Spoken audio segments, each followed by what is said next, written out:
আজিৰে পৰা আন এক মহাবিদ্ৰোহৰ সন্মুখীন হ'ব বিজেপি চৰকাৰ। কংগ্ৰেছ জনতা পাৰ্টিৰ যি প্ৰতিবাদৰ পাছতে এইবাৰ দিল্লীলৈ ৰাওনা হৈছে হাজাৰ হাজাৰ কৃষক আৰু আজি হাজাৰ হাজাৰ কৃষকে নৰেন্দ্ৰ মোদী নেতৃত্বাধীন চৰকাৰৰ বিৰুদ্ধে নতুন দিল্লীত বৃহৎ প্ৰতিবাদ সাব্যস্ত কৰিব। কিন্তু কিহৰ বাবে কৃষকসকলে বৃহৎ প্ৰতিবাদী কাৰ্যসূচী হাতত লৈছে আমি সবিস্তাৰে আপোনালোকক জনাবলৈ চেষ্টা কৰিম। আজিৰে পৰা আন এক মহাবিদ্ৰোহৰ সন্মুখীন হ'ব বিজেপি চৰকাৰ আৰু আজি দিল্লীলৈ ৰাওনা হ'ব হাজাৰ হাজাৰ কৃষক। বিজেপিৰ প্ৰতিবাদী কাৰ্যসূচীৰ মাজতে কৃষকৰ এইবাৰ দিল্লী চলো অভিযান। দিল্লীৰ কিষাণ ঘাটত আজি বৃহৎ প্ৰতিবাদী কাৰ্যসূচী ৰূপায়ণ কৰিব কৃষকসকলে। দিল্লী অভিমুখে আগবাঢ়িব পঞ্জাৱ হাৰিয়ানাৰ সহস্ৰাধিক কৃষক। ইতিমধ্যে প্ৰশাসনে সিল কৰিলে শম্ভু সীমান্ত। প্ৰতিবাদত অংশ ল'ব ৫৫০টাকৈ কৃষক ইউনিয়নে। ভাৰত আমেৰিকাৰ ব্যৱসায়িক চুক্তি বাতিলৰ দাবীত আজি কৃষকসকলে সাব্যস্ত কৰিব প্ৰতিবাদ। পঞ্জাৱ বিধানসভা নিৰ্বাচনৰ পূৰ্বে এই প্ৰতিবাদে হলটেকত পেলাইছে এতিয়া বিজেপিক।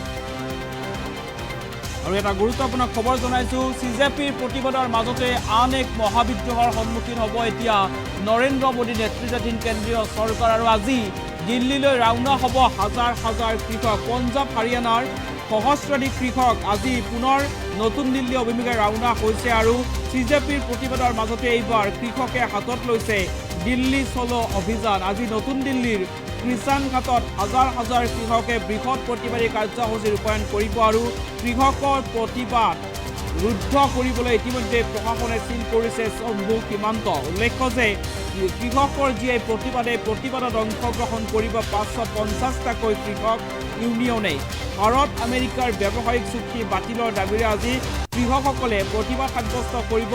নতুন দিল্লীৰ কিষাণ ঘাটত আজি ৫৫০টাকৈ কৃষক ইউনিয়নে ঐক্যবদ্ধভাৱে নৰেন্দ্ৰ মোদী চৰকাৰৰ বিৰুদ্ধে প্ৰতিবাদ সাব্যস্ত কৰিব আৰু পঞ্জাৱ বিধানসভা নিৰ্বাচনৰ পূৰ্বে কৃষকসকলে এতিয়া যি দিল্লী চলো অভিযান হাতত লৈছে বা পঞ্জাৱ হাৰিয়ানাৰ সহস্ৰাধিক কৃষকে এতিয়া নৰেন্দ্ৰ মোদী চৰকাৰৰ বিৰুদ্ধে যি দিল্লী চলো অভিযান হাতত লৈছে বা যি প্ৰতিবাদী কাৰ্যসূচী হাতত লৈছে এই প্ৰতিবাদে এতিয়া হলটেকত পেলাইছে বিজেপি দলক। কাৰণ শীঘ্ৰে অনুষ্ঠিত হ'ব পঞ্জাৱ বিধানসভা নিৰ্বাচনৰ। ইতিমধ্যে পঞ্জাৱৰ যি মচনদ দখল কৰিবলৈ বিজেপি দলে চেষ্টা চলাইছে আৰু তাৰ মাজতে যি কৃষকসকলে যি প্ৰতিবাদী কাৰ্যসূচী আৰম্ভ কৰিছে পঞ্জাৱ হাৰিয়ানাৰ হাজাৰ হাজাৰ কৃষকে এতিয়া নৰেন্দ্ৰ মোদী চৰকাৰৰ বিৰুদ্ধে যি প্ৰতিবাদ আৰম্ভ কৰিছে বা যি দিল্লী চলো অভিযান হাতত লৈছে এই কৃষকসকলৰ এই প্ৰতিবাদে এতিয়া হলটেকত পেলাইছে বিজেপি চৰকাৰক। আৰু আজি দিল্লীৰ কিষাণ ঘাটত হাজাৰ হাজাৰ কৃষকে প্ৰতিবাদ সাব্যস্ত কৰিব। কৃষকসকলে আজিৰ দিনটোত বৃহৎ প্ৰতিবাদী কাৰ্যসূচী ৰূপায়ণ কৰিব।